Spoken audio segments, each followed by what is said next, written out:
All right, and we're live. What's up? What's up? What's up?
All right, let's see what we got here.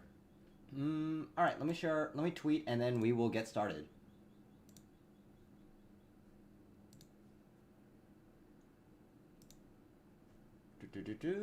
And we are golden, I think. All right, y'all. Welcome back. We're gonna be talking about ours Amazon performance. Hopefully, it comes through, and he gets to show us what he did on Tuesday. So yeah. In the meantime, let's chill, hang out, and read some funny stuff.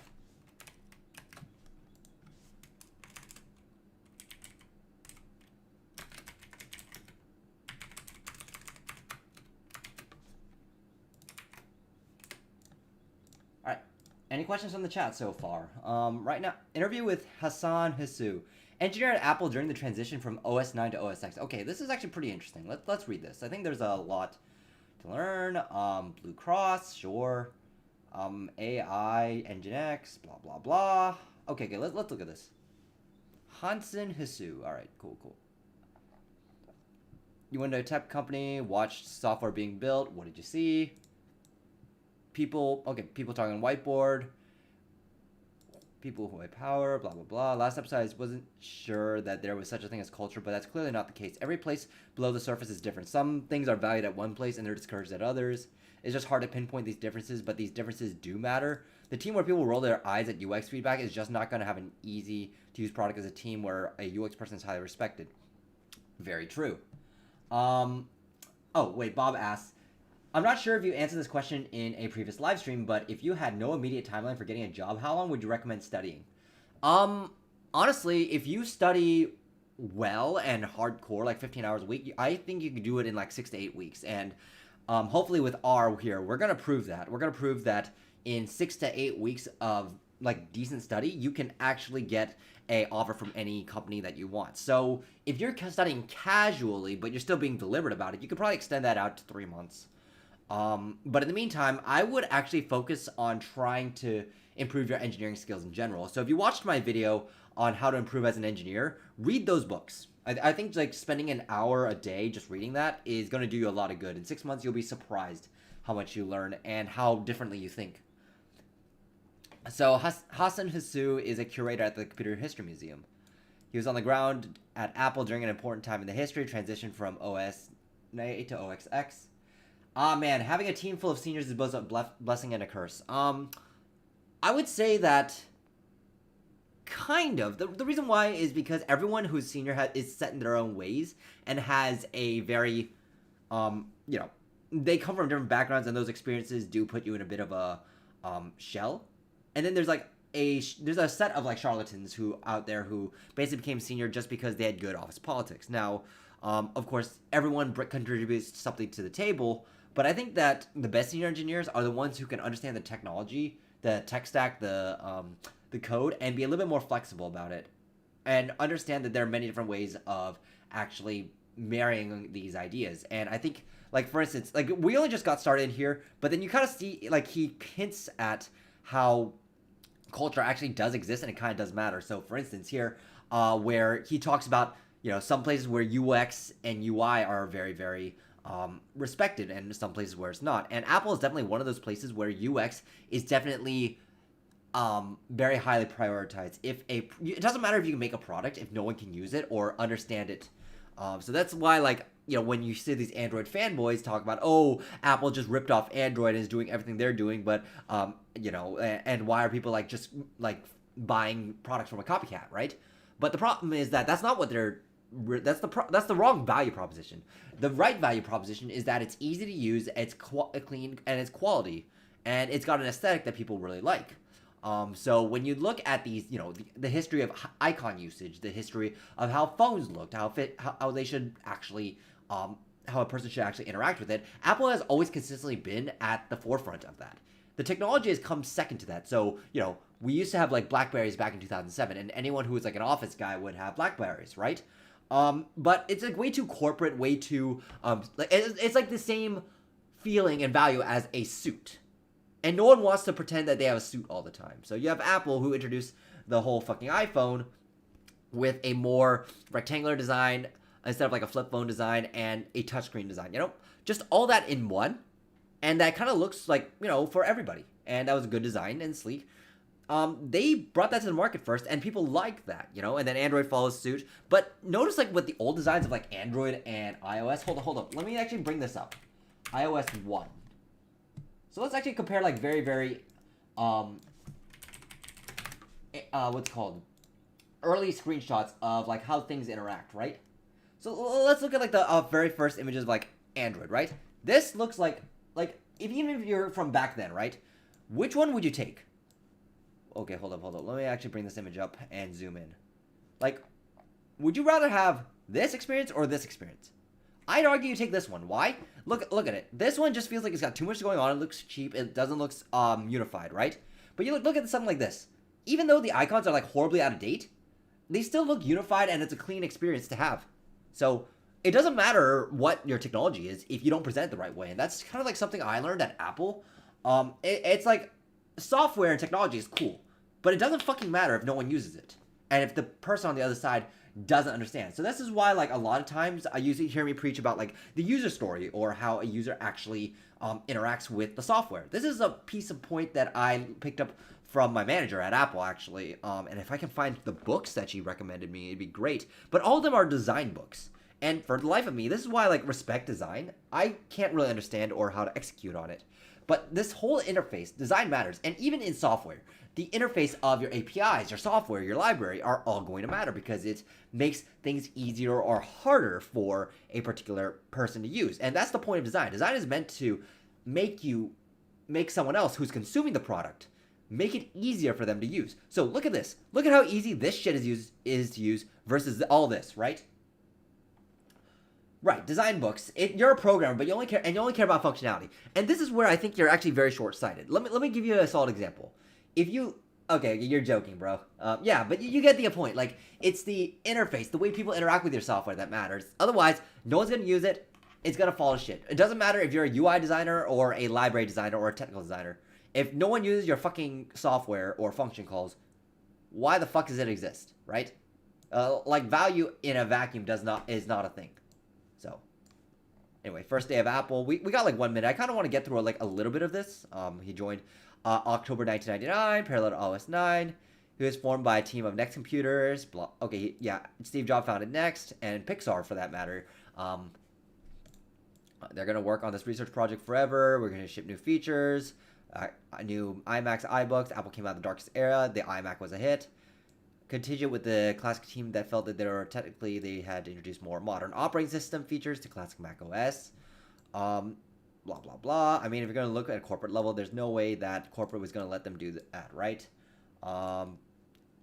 Being a cast at Disneyland. That's funny because on the whole, in case you don't know the history of Pixar, actually, they were at and this is something that Steve Jobs actually found, right? Like I mentioned before that Steve Jobs founded Pixar. Pixar was very experimental, and they were one of the first people to actually create CGI, right? So, you see it every single day, right? But creating a movie on computer graphics, Pixar introduced that shit. And it was fucking amazing. like no one knew they could pull it off, but they did it. And I think Steve Jobs really carried that culture no matter where he went. I think it's I think that, and if you have a chance, there's a whole Netflix documentary on Pixar. I recommend you actually watch that. And I think a lot of software engineers can learn a lot about the culture of experimentation and how to actually be at the forefront of bleeding edge shit there. Anyways, 9 p.m. I think this is a talk that I want to read. But in case I don't get to it, I'm going to post this on the Discord. If you guys want a link to the Discord, it's in the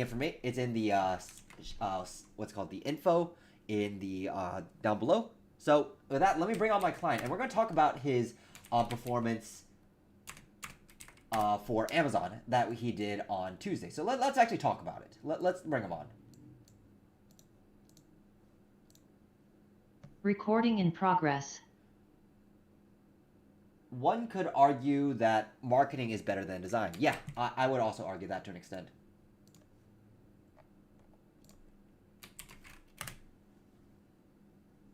Hey man, what up? What's up? Nothing much. Tell me, give me the good news about Amazon. Yeah, I think it. Honestly, I think it could go both ways. I honestly like the coding part was fine, but I feel like I didn't do as well on the behavioral questions. I have 4 interviews, and like apparently the first one was like fully behavioral. So like it was just like an hour with like the manager and just like her asking me questions.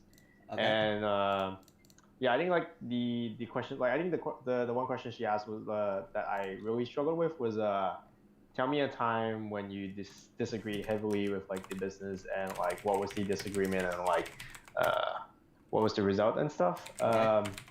I have something similar. I think I used the failure story that I showed you, and I like kind of talked about that. But and then the other interviews, I think like the coding questions weren't like as hard as I thought they would. Like the first coding question was like I think implement like a unbounded set class. So it's basically like implementing a data structure, and it's just like you can insert elements into the set, but they all come with like a timestamp, and when it's expired, you have to kind of clean it. But you can't expect the caller to clean it, so you have to kind of manage it internally. So for that one, what I did was just like have like a hash map, just because I want to keep track of the timestamps, and when people insert a new one, you just override it, which is fine. And in order to like clean up the timestamp like expired ones, I told them like the naive way is that we maintain a list where we could sort it every time something is inserted, and then we can always clean it up. But I told them like that's not very like efficient if we have to keep sorting the entire list every time. So I said like we could maintain like a minimum heap, and so that we only care about if the first element is in the past, and if it is, we just keep popping it, and we don't have to do like extra work, because if everything is expired, then we'll pop the entire heap and there's nothing left, and like the next time someone inserts something, it's going to be pretty much like constant time. And if like people are like constantly inserting sets, if people are like constantly adding elements, then we're like constantly popping like 1 or 2, and it's like pretty much almost constant time, and that was like my approach. So I think like the first coding interview was like that went like relatively I would well. say that's let's stop. So that's a kind of okay answer. I like their approach that you start with the naive and then you decide to optimize it. But essentially, and correct me if I'm wrong, you basically talked about introducing a heap and introducing a map. And the heap contains all the timestamp keys, and as you like do the insert, what's it called? You go through the heap, and then anything that's expired, you remove it from the map. Is that basically the approach?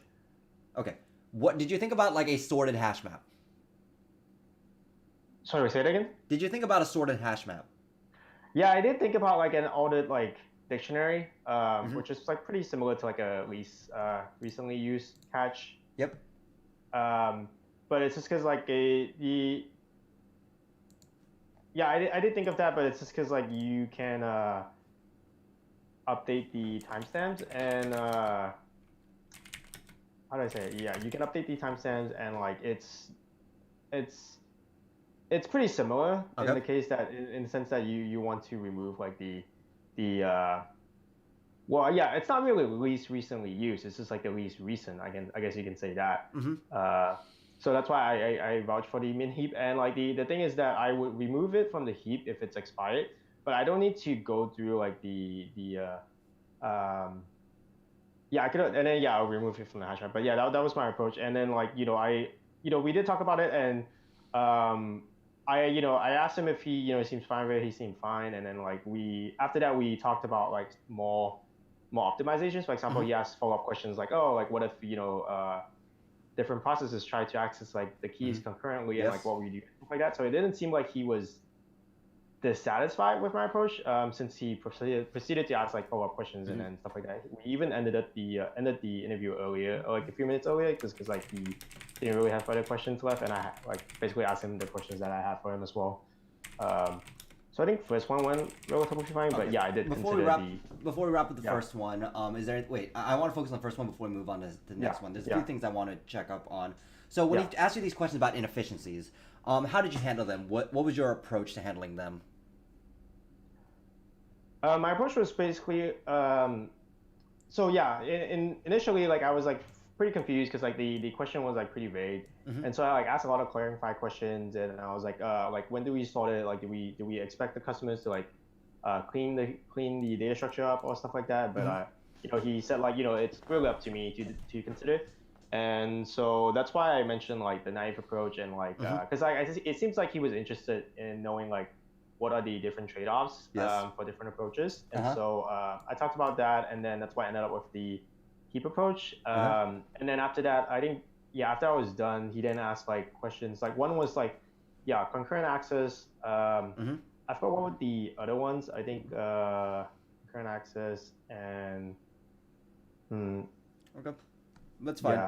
Basically the bottom line I want to really check is like, well, if he throws like a curveball, like concurrency, it's important that you acknowledge how it blows up your system and how you can solve that. I think that's really the key point here. Is that you have two components. You need to acknowledge how it breaks it and how you can solve it. Those are the two keys. Like, I mean, there's ways you can solve it, right? There's many different ways you can solve this. The point is to understand what exactly you are solving. And, we've talked about this before, not just with coding, but also system design. And I can kind of see that the other way we think about system design is kind of feeding back into how you're thinking about these optimizations for your code. So that's a good feedback. And as long as you kind of did that and you kind of stayed on that angle, I think you would have been. I think you're fine. Yeah. Okay. So do you want me to talk more about the very first interview that was like fully behavioral and like kind of lets out the questions that I was asked? Yeah. Let's go back to the behavioral one. So you said you struggle. Okay. Let's talk about one of the best points of it and the worst point of it. So what did you feel like a question that you answered very, very well and you felt that you got a good signal from them?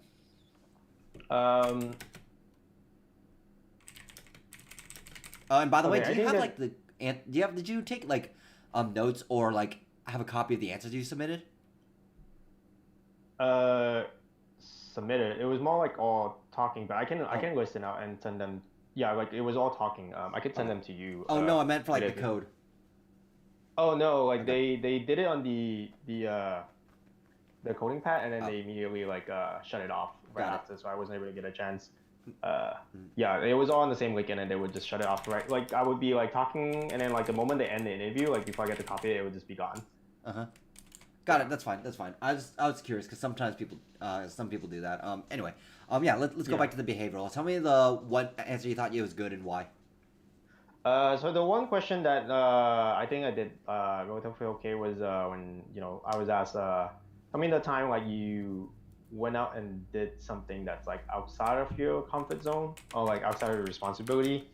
And then that's when I mentioned about like picking up a task that was so it was basically some issue happened that caused like all articles on like a production site that to not load, and it was like pretty bad impact. And then but the team that owns it is in Singapore time, so like if we wait, it would just take it would take like 4 or 5 hours for them to get up, and then like a lot of customers just won't be able to load like those help articles. Yes. And so like my team is the closest to like their team, and so I decided to jump in and help it out. I know I was aware that when I was answering this is more like close to L3 level work because it's more like fixing a bug and stuff. But I felt like this was a good example of like me just like jumping in on working on something that's not in my responsibility, and also like it was also related to the front end, which is not something I work with every day, Okay. especially in my current team.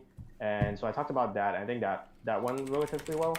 The one that didn't go that well was more on like the disagreement with the business, because I feel like my example, I had to kind of tweak my example a little just to make it sound like I had a disagreement with the business, even though like that wasn't really the case. But I just really like there was really I don't think there was an instance there where I like had to disagree heavily with the business, and so I kind of had to tweak the example I have to talk about it. Okay.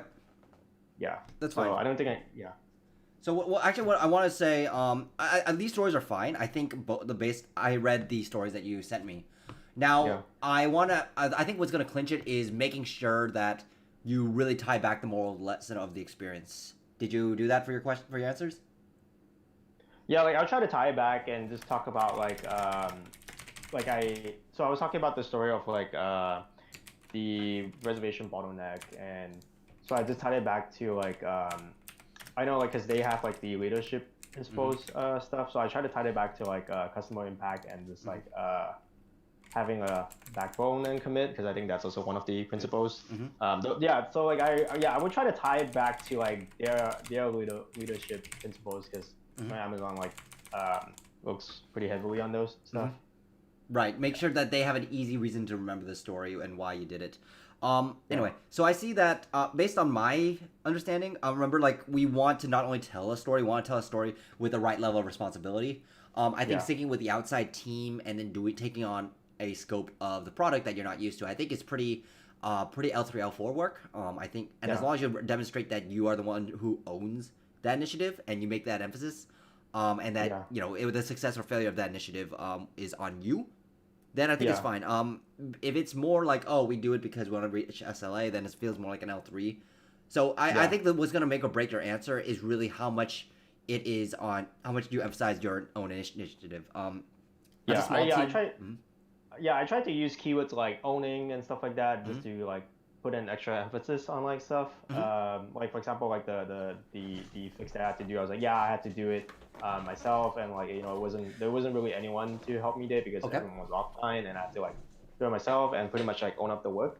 And then for like the reservation stuff, I was like, like that's also stuff. I didn't mention things like, because it's SLA. I just mentioned stuff like, I thought about like the impact it would have on like all these orders, and that would impact like all the customers directly if they have the delay and stuff. That's what I was trying to go for. Okay, I would say you handle like half the answer actually for the impact, because yes, it's very important that you talk about the customer, because the customer in this particular case is going to be the reason why your initiative has impact, right? But there's the whole other aspect of this of what you can handle as an engineer, because there's two components. You talk about the customer, great. That means that whatever you're doing is valuable. The other part is your engineering prowess, and we want to make sure that we can hit you at that L3, I guess technically it doesn't really matter at the L3 level, but I was like hoping that we could try sprinkling in some L4 attributes in order to really sell it. And so this is where like you owning things becomes more of a issue. It's like we want to emphasize that you not only feel that it is you want to serve this customer, you also feel like on a technical level, this initiative or whatever you needed to do was part of your area. Does that make sense? Yeah. So emphasize part of your area, because the moment you start introducing that it's part of your area, it means that you own ownership of it, and because of your own ownership of it, it means that you stake it, and because you stake it, you have to keep think about the customer. Whereas it's completely different if it's just like, oh well, it's a random area with a random customer. Those are two different stories. One of them is because it's your responsibility. The other one is because you take an interest and it just happened to fall into your lap. Those are two. You understand why these become like these can drastically change the story, right? Yeah. Okay. So this is like why I'm like hoping that you at least mention that, or at least like in the future interviews you tweak that. Let's talk about the disagreement in the business. Why did you feel that this was bad? I don't think it was bad. It was just that I had to tweak it, because the truth was that I owned the process, and then like we ran into this bottleneck, and you know, we had to discuss about like what to do, and then we ended up with the solution that Uh-huh. that helped us get through it. Yes. But you know, I had to tweak it to sound like, oh, like, you know, they wanted to do this, but then I wanted to do I disagreed and said like we should do this instead, and this was my reasons, blah blah blah, and there were that these are some of their reasons. Uh-huh. So that wasn't really like what went down, and Okay. uh, that makes sense. So So that, yeah, I feel like it didn't go that well because like it wasn't really like what happened, but I had to tweak it to make it sound like that was what happened. okay, so you felt bad because you felt like you kind of lied a little bit. Okay, I mean that's reasonable. You know, Yeah. it's human nature to feel that way. But did you at least feel like you hit the moral, and then you really emphasize like your what's it called? The engineering prowess. If it, yeah. Yeah, I wouldn't say fully, but I would say like I would be like, yeah, halfway there or something. That yeah, if anything, I think like out of the four interviews, like the first one that was like fully behavioral was like the one that like I didn't do as well. That's fine. Maybe I should have practiced with you more on that, and I was like mostly focused on your technicals. But that's fine. Otherwise, from the sound of it, it seems like you did focus on like the story, impact, and why they should trust you. That's really all this boils down to, Yeah. and how much they should Yeah, trust. like yeah, I throughout answering these questions, like I was like very conscious regarding like the words I use and Uh-huh. like making it sound like, you know, I own stuff Mm-hmm. that, and like I would try to tie back to like some of the LPs Good. if I could. Good. Okay. Yeah. No. No. I didn't mean to interrupt you, but yeah. As long like Yeah. look at the square engineering ladder, and as long as you kind of like sprinkle in the hints of like the above level into it, I think you're fine. Okay. Got it. All right, so let's move on to the next one. I think that so far there isn't anything that says, "Hey, you fucked up." It's just going to Yeah. be like whether or not you did or mentioned this thing may or may not, push you over the edge. So let's go to the next one. What was the next problem? Next problem was given a city map, so like a 2D array, and then like there are some lockers in the 2D array, and empty grids and like some blockers. So obviously blockers are grids that you can go through, and then empty grids you have to fill them with the closest locker. Okay, wait, what do you mean? Lockers. Yeah, lockers. Okay, so lockers. So okay, so the problem is sorry again. Given a 2D array that can have like 0 to multiple lockers and certain blockers where you couldn't like pass through, you have to fill up the empty slots or empty grids with the closest locker. Empty grid with. Okay, got it. Yeah. So you have lockers and blockers. Yeah, yeah.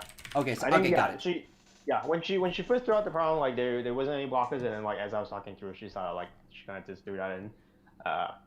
But yeah, and so I feel like this problem wasn't like particularly hard. This is like kind of a classic like BFS, but I so yeah, I started talking about like the like naive approach of like, oh, like I can always like iterate through the array, and like every time I hit a empty slot, I would start another loop to iterate through the entire array, and like every time I hit it in a locker, I would set that as the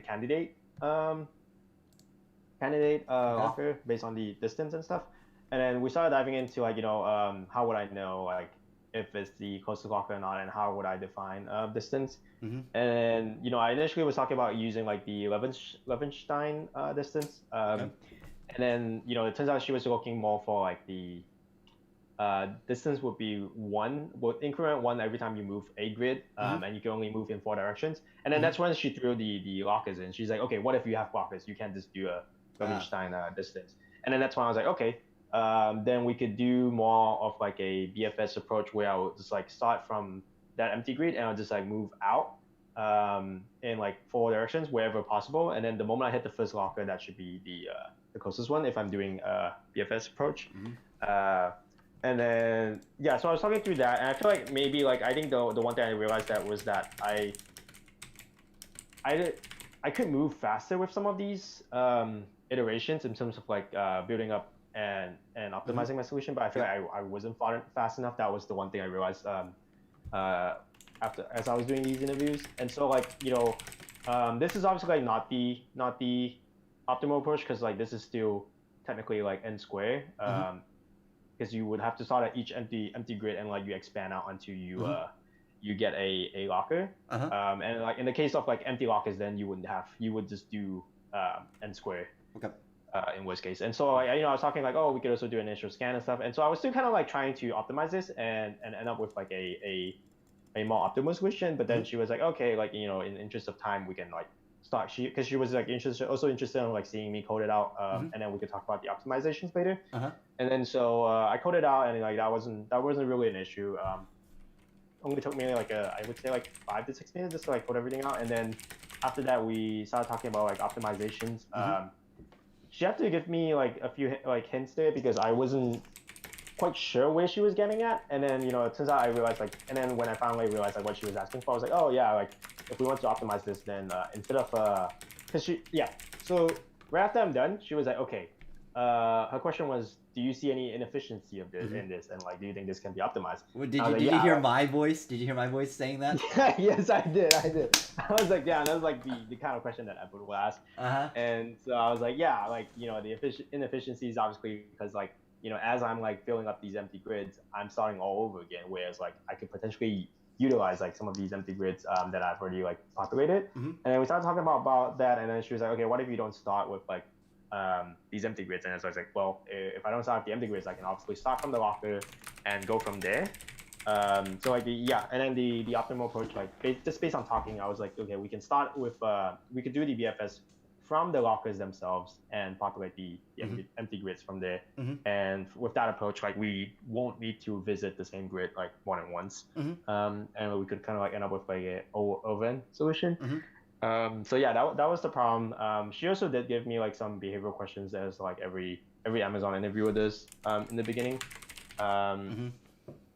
Yeah, I was mostly trying to remember like the coding questions. I think the behavioral questions with this interviewer was fine. I think one of the question was tell me a time. Yeah, this one was pretty similar to like the first one. The first one was like something that is like outside of your responsibility, and then this question was something that's outside of your ownership or like something. Yeah, outside of a comfort zone. Sorry, yeah, outside of a comfort zone. And then this is the one. This is where I brought in the part where I had to take up the project after the engineers left the team of the current project that I'm owning.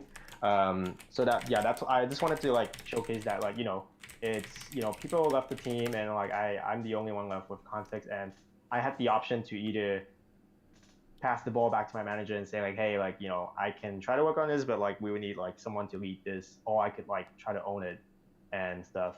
So I was just talking about like me, like I felt very uncomfortable taking up the project, but then like I really wanted to learn and like kind of like start scoping stuff, and with the help with my tech lead just giving me advice. And then that's when she started prompting more. It's like, oh, like you mentioned this tech lead that was like giving you advice, like is he like actively working on his project, blah blah blah. And I was like, no, he's not actually actively working on it. He's just, because he has his own work that he's doing, and he's just like kind of giving me tips on like how to scope projects and like what to do in certain situations, stuff like that. Good answer, very good answer. Yeah. Anyway, so yeah, you talked a lot. I took a few notes on this. So I think out of all this, I think your behavior actually, the fact that you literally mentioned the tech lead and you actually focused more on like, oh, he's teaching me how to scope versus him telling you what to do, that makes a very big difference. Because it's one thing if a tech lead tells you what to do and you're just like, okay, I'm a code monkey, go on, right? It's another thing if he's teaching you how to actually become a leader. So I like that answer. The one thing I would say that may or may not blow you up is the hints. It depends on how she interprets the hints. I think that your approach of like building up your answer and then consistently acknowledging the inefficiencies and then saying, okay, well, this is what we can do better. This is what we can do better. This is what we can do better. You are walking her through your thinking. Now, there are like some steps that you probably could have skipped. I'm just saying in general, maybe not, because I wasn't in the room.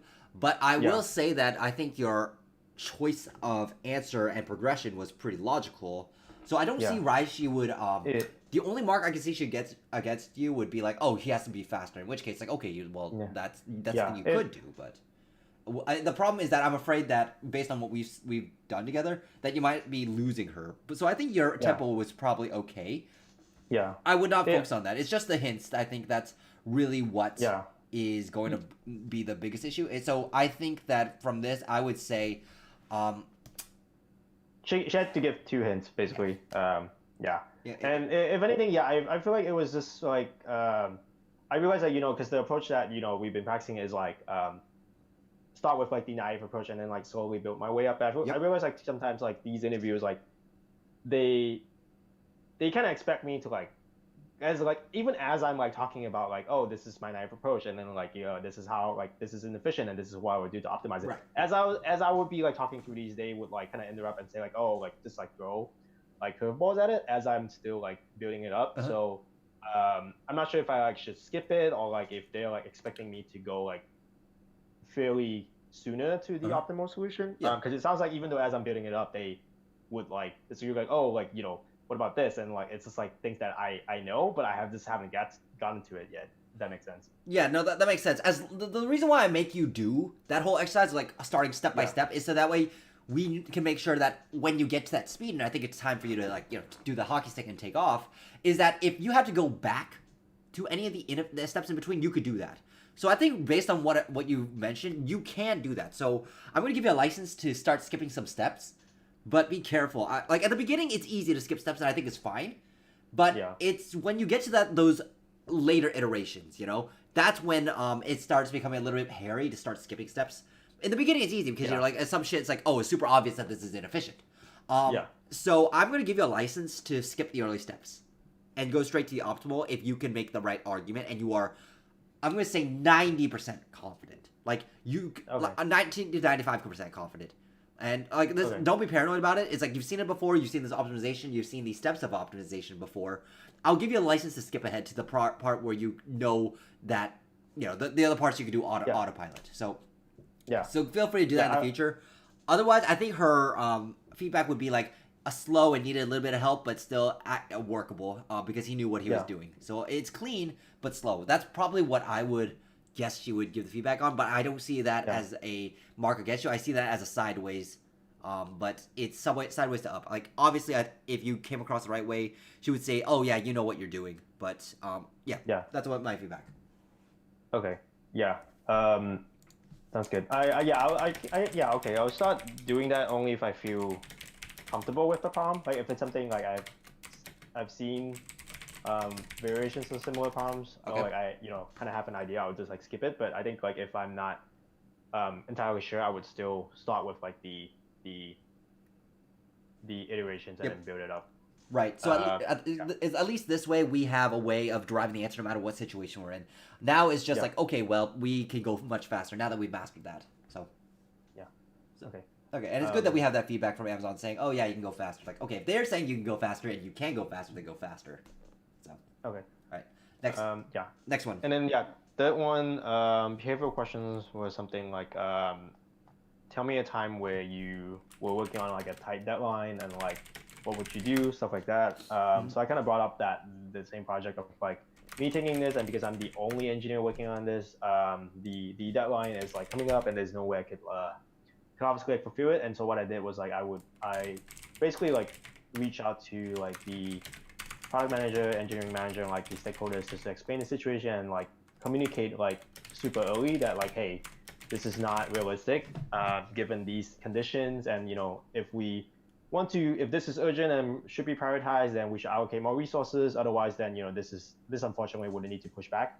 And I would like try to accomplish like some of these milestones, but I wouldn't be able to do all of them given the timeline. And so like what I was trying to communicate there was just like my interaction with different teams, because I think like when you at L4 you start like dealing with like different teams and you start talking to like other people other than just like working on your specific task. And so I was just like I was just trying to emphasize like my responsibility of like overseeing this and making sure like everyone else is aligned on like what is going to be delivered, and there are no surprises when it comes to the deadline. And then the other question was tell me a time when you had like a big impact to your team. And I just like started talking about like when I first joined the team, because we integrate with like an external ERP system, enterprise resource planning, and they did a migration to a new one, and a lot of the components were written by like a team of application engineers that didn't really like follow software engineering practices that much. I didn't mention that, but I was just like mentioning, these were written by application engineers, and a lot of things went wrong when things went live. And this was when I first joined the team, and it was really tough because like I didn't have much context around like this team's like components and the code base, but like I had to jump in and help. And I mentioned about like me taking up like the one part of the work, which was around the delivery confirmation, Yes. Which was one of the stages that things were failing, and like because there was like no retry mechanism, and so like it basically like shot up to like at one point I believe like over 100,000 messages, delivery confirmation messages that we had to process. I basically had to work on weekends as well. I remember this, and so I just talked about like, oh, like, discussed with my team, and like everyone was like fighting fire, and like I mentioned like, hey, we gotta get like these retry mechanisms set up like as soon as possible, and yeah, just like talking about that, and like okay, I get the point. I get the point. Yeah, You've been kind of yeah. rambling. Just move on to what the third interview. What's the question that they asked? So this one was so it's like given a string, you have to parse that string and decrease all of the costs by 15%. Decrease the cost of the string?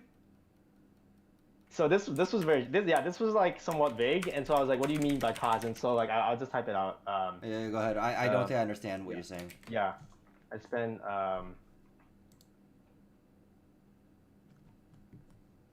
it could be anything like that, or like I use let's see, 100 on something yesterday. So it'll be strings like these, and you have to be able to first identify like what is a cost, and you got to decrease that by 15% and return that string. Oh, okay. The cost in a string. So they like name a price. I see. Yeah. Okay. So how did you walk through the problem and go and come up with a solution? Yeah. So I was like pretty upfront. Like first thing like I think like we would need to identify the cost. That's pretty obvious. So like the way I would do this is actually like split this into a chart array, because it's like I got the goal that like things are going to be separated by a white space. So I was like, okay, we can obviously split this into a char array, and the next thing is identifying like what is a cost. And so like because it could be, so there are like three conditions. One is three ways basically. One is like a $sign or like currency along with the digit without white space in between. Sure. So like in the first example is that, and then the next one would be like digit followed by currency with a white space, and the last one is currency followed by digit with a white space. Those were basically like the cases that I came up with. Like he was like, I think he was like intentionally trying to sound very vague, and like he wasn't really like clarifying a lot of the. Yeah, I know it's quite a question he's asking. Keep going. I'm gonna say you are kind of rambling right now. I want to keep this conversation short and more to the point. So give me. I want in the next. Let's say I'm gonna give you 30 seconds to explain the rest of the problem and how you did it. Go. Okay. And I'm gonna tell you why I did this later. Go. Okay. Pretty straightforward. I just told him like we would pass through the string, and then like at each point we would try to identify if it's a cost, and if it is, we would pass the digit and compute the decreased cost, put it back into the string, and then move forward. And basically like it will be like O of n in terms of time. Okay. The tricky part was just like identifying a cost. Okay.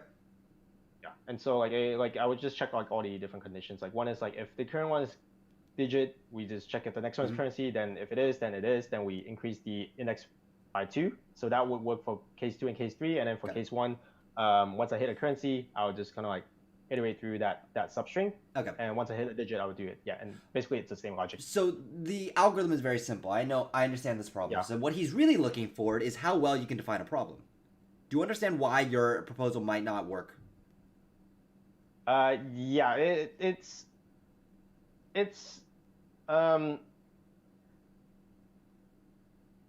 I do understand my proposal is not very like extensible. Yes. Well, not just that, but what else? It doesn't handle like the cases very elegantly. More like specifically, having a lot of different it's not clean enough. No. Okay. But I'm gonna talk. I'll say it. It's because you can spell 200 like 200 like literally spell like 200, and then what if the language is also in let's say Farsi or something like that, or Chinese? Yeah. So And those were things I clarified with him beforehand. You know, okay, it's gonna be in English, good, lowercase English, good, yeah, English, and also like it's gonna be digits, so okay, it's not gonna be anything like, yeah. I asked that because it was like very vague. Like they could ask me anything. That's why I asked those questions. right, Yeah. good, okay, But if anything, I still don't think like my solution was very extensible. If anything, because and I think like this interview wasn't really focused on doing a hard problem. It was more focused at like how clean I can code up my solution good. and how easily is it how easily extensible it is. It's it's a little bit more than that. It's really how can you if you can. It's really how can you set and define the problem. So all these different parameters that you're asking, like the 200, the currency with a digit, Yeah. how many different ways of these are going to be presented? Yeah. You know, that's going to be the core of the algorithm. As long as you, and you know, when I give you a problem, right, and you, well, obviously, are we going to have X, Y, Z data format? You know the answer I always give you, like your code should be clean enough to handle those weird cases or be extensible enough. Yeah. That's pretty much what they're expecting here is that whatever answer you come up with can be extensible and can be, can be adjusted to say, let's say we want to handle strings in Chinese later on, right? Yeah. That's basically what they're asking. They're asking, can you define the problem and can you code it cleanly to handle future use cases? That's it. That's it. Yeah. So, that's my thing is that, well, you did come up with a solution, but I'm not 100% certain that it was good. And Yeah, the reason why I made you talk only for 30 seconds is because you started rambling with like with your whole story here with the tight deadlines. And I Yeah. think this is what happened in the interview. You actually started rambling, probably start around your second interview. And then she had to give you a few hints. She told you to go faster because you were talking about like maybe a bunch of unnecessary things that were unrelated or that were not directly related to the problem. I think that's where you might have become a little bit stuck, and I don't think you realized it.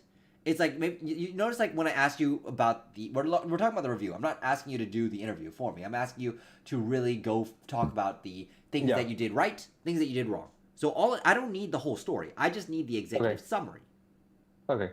And that's I think may or may not have hurt you during the interview, and I would say probably hurt you. I imagine that a lot of the interviews you just kind of like rambled, and they had to kind of get you back on track by telling you what to focus on. And it's like I know you know these things, but it's like I think that when it actually comes time to execute, you kind of lose yourself a little bit, and you lose sight of the ball. Does that sound about right? Yeah, that sounds about right. Okay. So really, I think that if we gave you a ball to focus on, so let's say like what is the immediate problem or question you're going to solve or answer, then speak or say in as few ideas or words as possible to get there. That's really it. I think like if you start like if you ask yourself what's the ball you're aiming for, and then you think about it like once every 10 seconds or so as you're speaking, like maybe you take a breath, take some sip of water while you're talking. Really, just remind yourself what the immediate thing you're answering is. I think that'll help you. Okay. Because you know, like when I'm talking, sometimes like in right now, like I want to take like a sip of water, and and it's going to help me think. It's going to break up the flow, and I know that I can really think about the point I want to make. That's it. And I want you to try and go ahead and do that. I mean, I literally just did it right there. Okay. Yeah.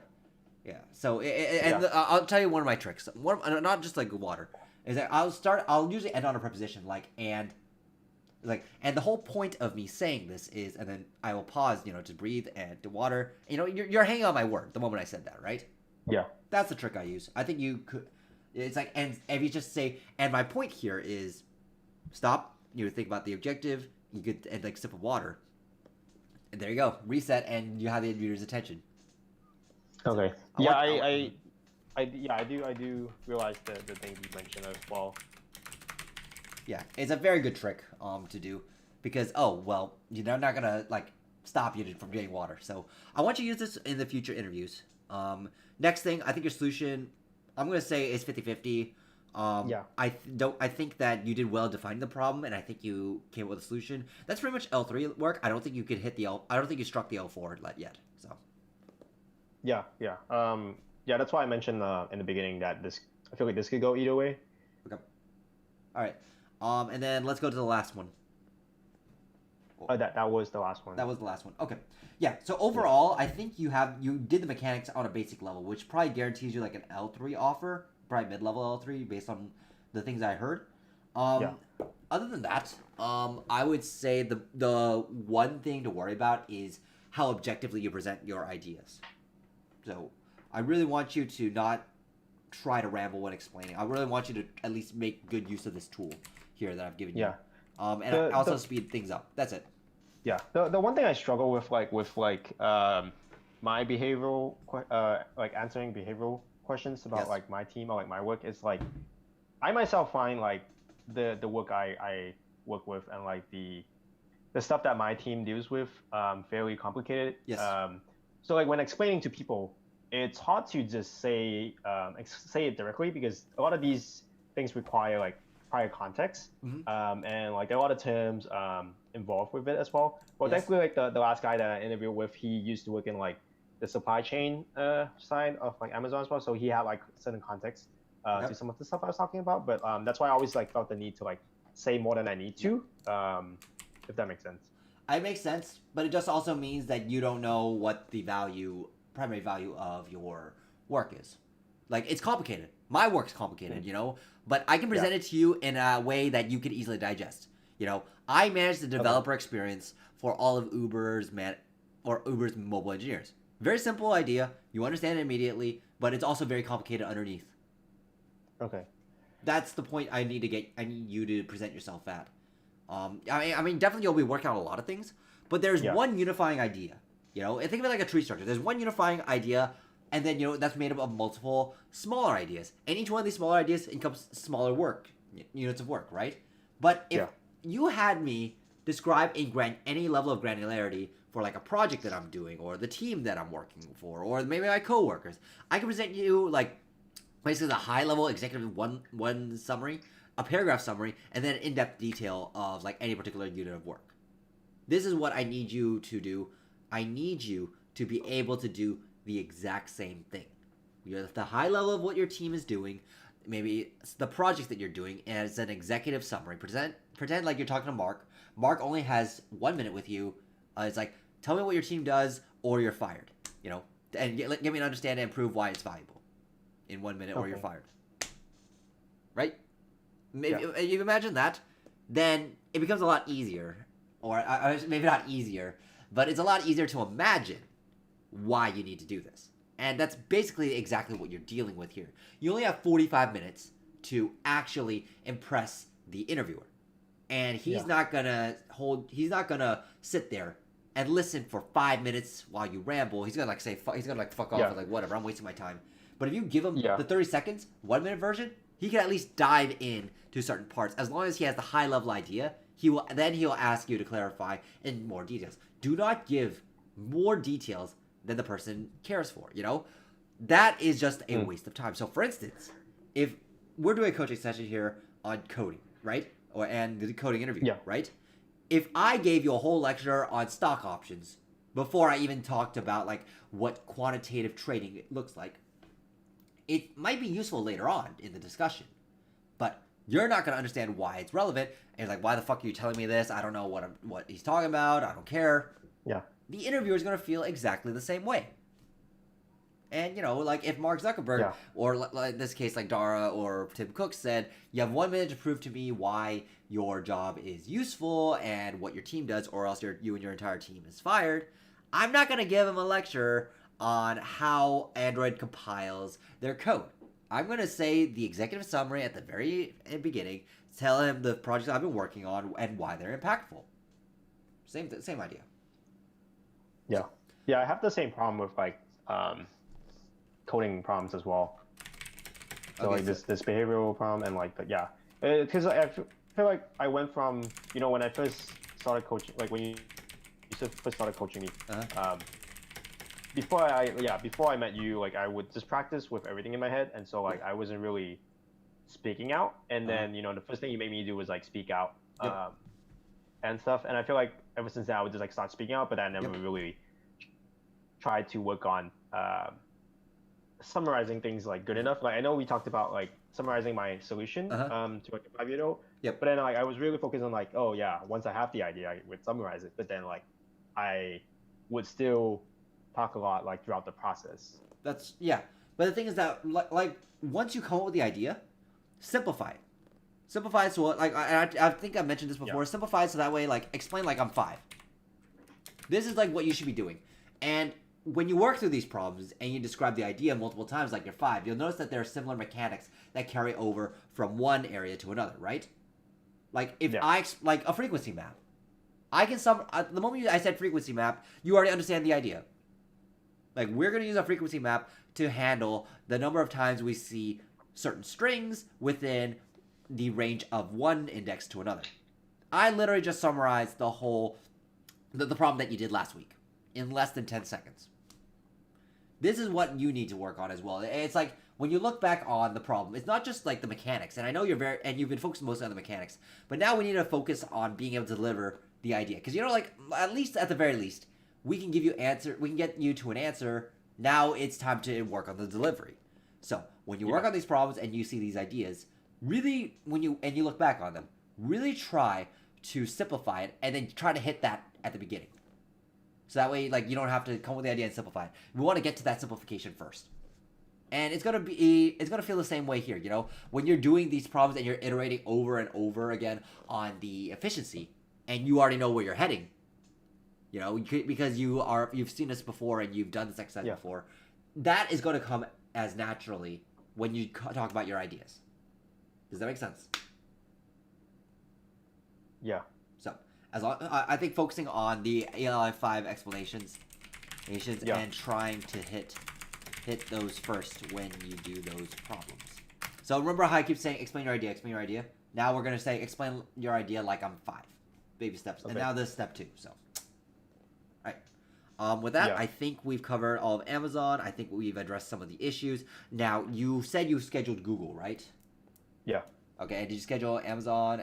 Not Amazon, but Facebook yet? Or did you tell them like? No, not yet. I'm still waiting for the recruiter to hit back. But I'm meeting with Uber recruiter tomorrow. Good. Okay. Let them know that you just did an interview with where the hell did I put the date for your interviews? What the fuck? Oh yeah, at the end. Amazon 11:30, Google 2 weeks on the 14th, so 12/14, and then week after G. So let them know that you just interviewed with Amazon, and that you would like to interview with Uber as soon as possible. Got it?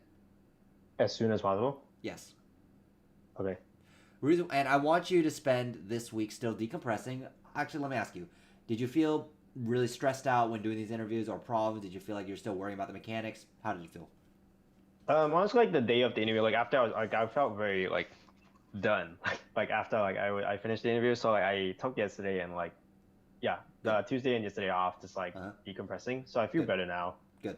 And I feel like I should kind of get back into like at least some light practice. And that was the other thing I was gonna ask you, like if I just like should just do grokking and lead code right now, or I want you to decompress a little bit more. I think we've been working pretty hard. I want you to spend this time like tomorrow and maybe some of Saturday really just doing nothing. Like literally disconnect from the computer, go outside, drive around, do what you got to do, meet with some friends, have a party, Saturday, like literally I'll give you a license to party Saturday, and then Sunday really work on these ideas. In fact, I think socializing might be good. But I want you to try when you're out there when you're talking like telling a story, when you are talking about your coding interviews or how Amazon did, focus on this idea of being as succinct as possible with it, and try this trick of like, and my point is, and then go for a glass of water. Try that trick. See if you notice a change in how other people like perceive you.